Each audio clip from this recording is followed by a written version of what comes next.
नमः शंभवाय च मयोभवाय च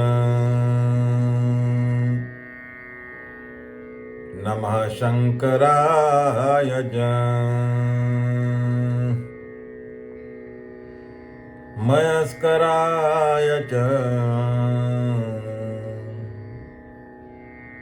नमः शिवाय च शिवतराय च।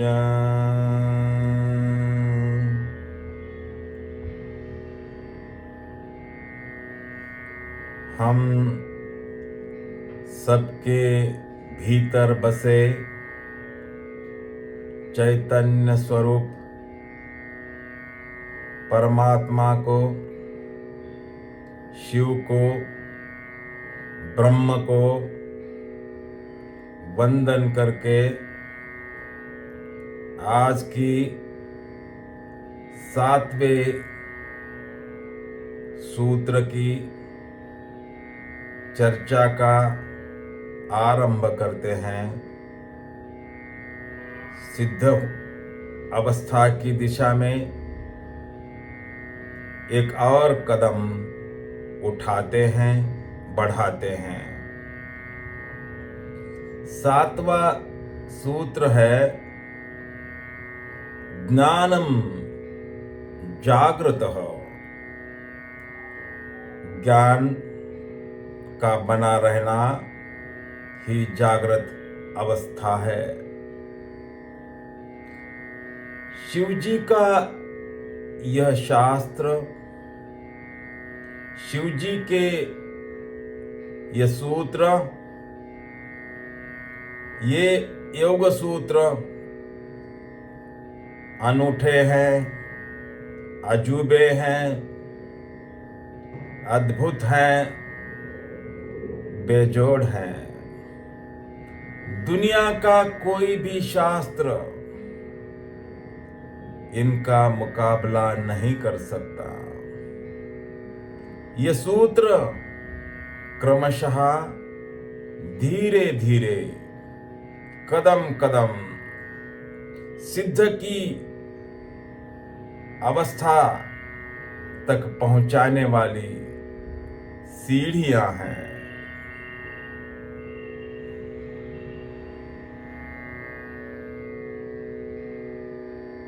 योग साधना में यह नहीं कि किसी मूर्ति के सामने जाकर घुटने टेक लिए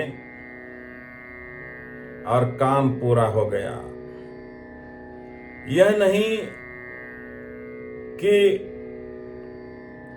आरती उतार ली और काम पूरा हो गया, कि सिर पटकाया और काम पूरा हो गया, कि प्रार्थना पढ़ ली और काम पूरा हो गया, कि मन्नत मांग ली और काम पूरा हो गया। इसमें सस्ती तरकीब नहीं चलेगी। इसमें मन को मात्र रिझाने की बात नहीं चलेगी। इसमें लोरी गाकर स्वयं को सुलाने की बात ही नहीं है।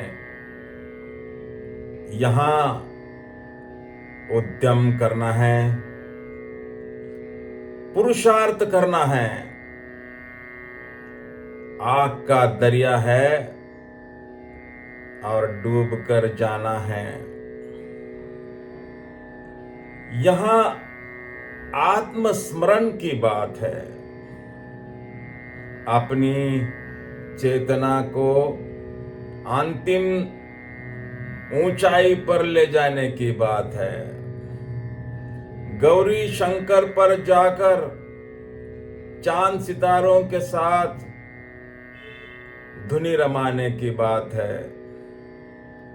उनके साथ महफिल सजाने की बात है। जहां अखंड जागरण की धारा बह रही है, जहां अंतःस्वर का अनाहत नाद गूंज रहा है, अहर्निश निरंतर। टूट गई सब मूर्छा, अब सपने विदा हो गए, सारी सुसुप्ति के जाल टूट गए, परम ज्ञानी हो गए, जागृत हो गए, सिद्ध हो गए। ज्ञानम जागृत हो, पता चल गया कि इस मरणमय शरीर में चिन्मय छिपा हुआ है।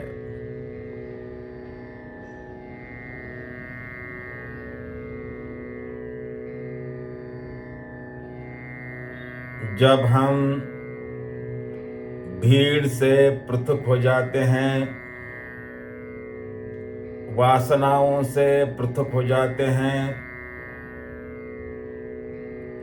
अवस्थाओं से पृथक हो जाते हैं, शरीर से पृथक हो जाते हैं, तभी इस बात का पता चलता है कि यह पृथकता ही हम स्वयं हैं, यह पृथकता ही हमारा स्वभाव है, यह पृथकता ही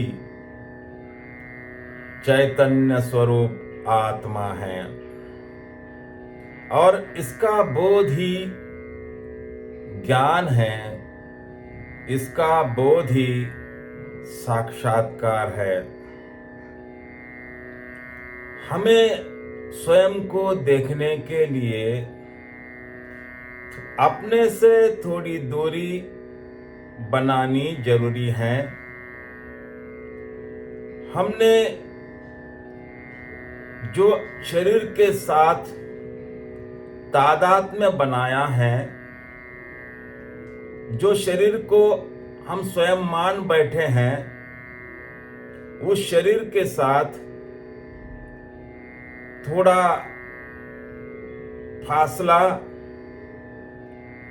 वह जो तादात्म्य है उस तादात्म्य को तोड़ना जरूरी है। तभी हम आत्मानुभव ले सकते हैं, तभी हम स्वयं को ठीक से देख सकते हैं, तभी हम अपने स्वर को ठीक से पकड़ सकते हैं, तभी हम अपनी आत्मा को जगा सकते हैं। यह अनुभव ही अपने अस्तित्व को जगाना हुआ। चैतन्य पर शरीर का आवरण चढ़ जाने से मनुष्य स्वयं को शरीर मान बैठा है। शरीर को लोगों ने कुछ नाम दिया है, उन्होंने कहा राम, और हम स्वयं को राम मान बैठे। यदि वे श्याम कहते तो हम स्वयं को श्याम मान लेते। गड़बड़ी यहीं पर है, यहीं पर भ्रम का आरंभ है कि हम जो नहीं हैं वह हम स्वयं को मान कर चल रहे हैं। कठोपनिषद ने कहा, फिर कृष्ण ने भी गीता में इस बात को दोहराया कि न हन्यते हन्यमाने शरीरे। जो हम नहीं हैं उसी को है मानकर जी रहे हैं। हम मरण धर्मा नहीं हैं, लेकिन मरण धर्मा है मानकर चल रहे हैं, हमें इसका बोध नहीं है कि इस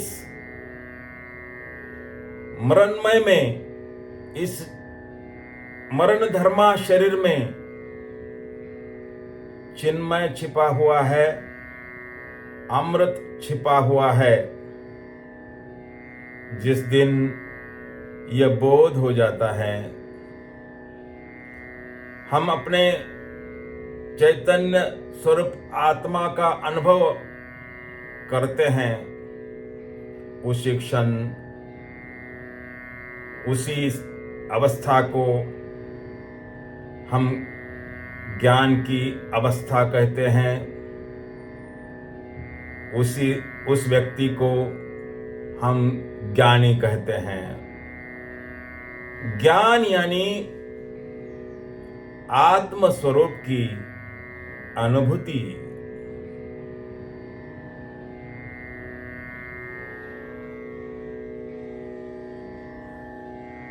सामान्यतया शरीर की ऊर्जा मूलाधार चक्र में इकट्ठी हो जाती है, संगठित हो जाती है, जम जाती हैं बर्फ की तरह। जब उसे योग साधना के माध्यम से, तप के माध्यम से तपाया जाता है, तो वह ऊर्ध्वगामी हो जाती हैं, आकाश की यात्रा करने लगती है, सहस्त्रार की दिशा में अग्रसर होती है। मार्ग में आने वाले सभी शक्ति चक्रों को सक्रिय करते हुए जब वह सहस्त्रार में पहुंच जाती है, तो एक क्रांति घटित हो जाती है। सहस्त्र दल कमल खिलने लगता है, अस्तित्व जग जाता है, आत्मा की अनुभूति हो जाती है, महा आनंद की संभावना जग जाती है।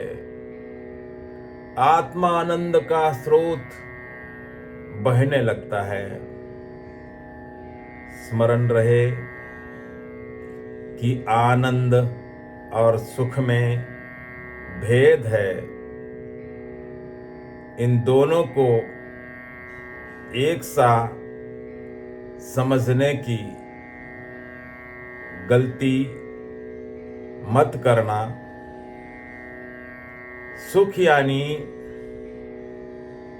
एक छोटी सी किरण जो कभी भी बुझ सकती है।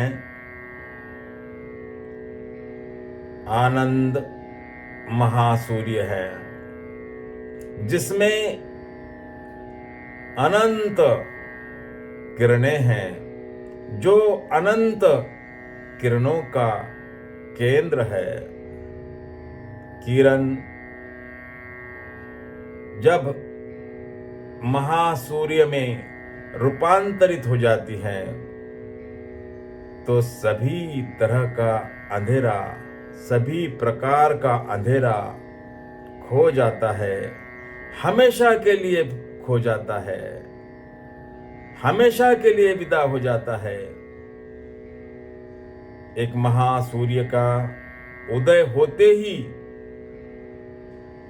घर गलियारे सब तरफ उजियाला छा जाता है, सब प्रकाशोज्वलित हो जाता है। अब यह प्रकाश, अब यह रोशनी हमेशा के लिए रहेगी, ये कभी मिट नहीं सकती।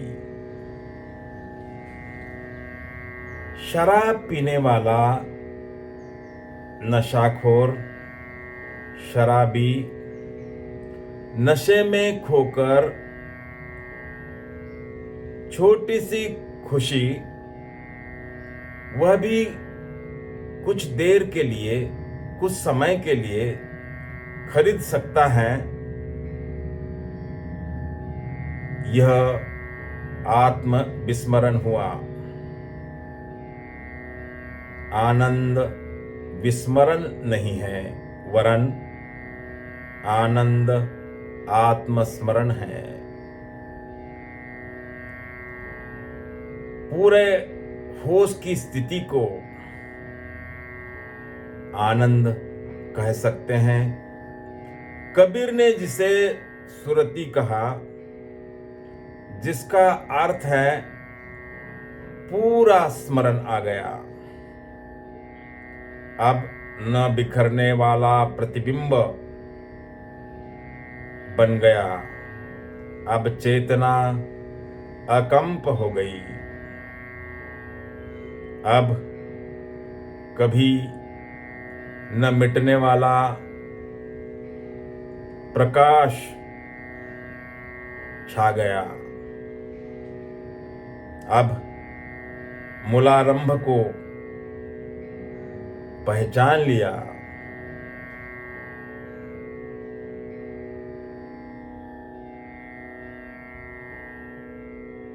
कबीर का जागृति के लिए यह जो पर्यायवाची शब्द का प्रयोग है, सुरति, यह शब्द बड़ा ही अद्भुत है, बड़ा ही सुंदर है। जब तक चेतना की लौ विचारों के झोंकों से कपती है, तब तक वह ध्यान है। जब चेतना की लौ अकंप हो जाती है, उसे किसी भी विचार की लहर डगमगा नहीं सकती। तब समाधि, तब ज्ञान। सामान्य मनुष्य का जीवन यंत्रवत है। वह कार भी चलाता है तो सोचता नहीं कि इधर जाना है कि उधर जाना है, कि बाएं मुड़ना है कि दाएं मुड़ना है, कि ब्रेक दबाना है कि एक्सेलरेटर दबाना है, कि हॉर्न दबाना है। सामने अचानक कोई आ जाता है और पैर ब्रेक पर चला जाता है, हाथ हॉर्न पर चला जाता है। मन में कुछ और ही विचार चलते रहते हैं और वह घर पहुंच जाता है। उसे होशपूर्वक चलाने की जरूरत ही नहीं। हम सबका जीवन कोल्हू के बैल की तरह है। हम कोल्हू के बैल की तरह चलते जा रहे हैं। सुबह उठना, ऑफिस जाना, शाम ऑफिस से घर लौटना, भोजन करना, फिर सो जाना, फिर दूसरे दिन सुबह उठना, ऑफिस जाना और फिर वही करना जो कल किया था, जो रोज रोज करते आ रहे हैं। हम सब बेहोशी में जी रहे हैं, बेहोशी में चल रहे हैं। हमारी जागृति भी जागृति नहीं है। छोटी मोटी घटना भी हमें हिला देती हैं। छोटा मोटा विचार भी हमको कपा देता है। हमारा जागृत भी सोया हुआ है।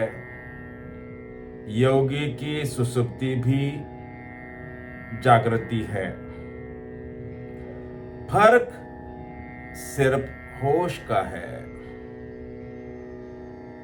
योगी हमेशा सजग है, सचेत है। जो भीतर से जागा हुआ है वही असली जागृत है। या निशा सर्वभूतानां तस्यां जागर्ति संयमी। कृष्ण जागृत उसे कह रहे हैं जो दिन हो कि रात हो, अवस्था चाहे कुछ भी हो, हर समय हर वक्त सचेत हैं, सजग हैं, जागा हुआ है। उसके भीतर बोध की, होश की ज्योति निरंतर जल रही है। जिसके भीतर हमेशा ज्ञान बना हुआ है, बोध बना हुआ है, वही असली जागृत है। आज की हमारी इस चर्चा को समाप्त करने से पहले, विराम देने से पहले, इस शास्त्र के पहले चरण को फिर से याद करते हैं, स्मरण करते हैं। ओम नमः श्री शंभवे स्वात्मानंद प्रकाश वपुषे।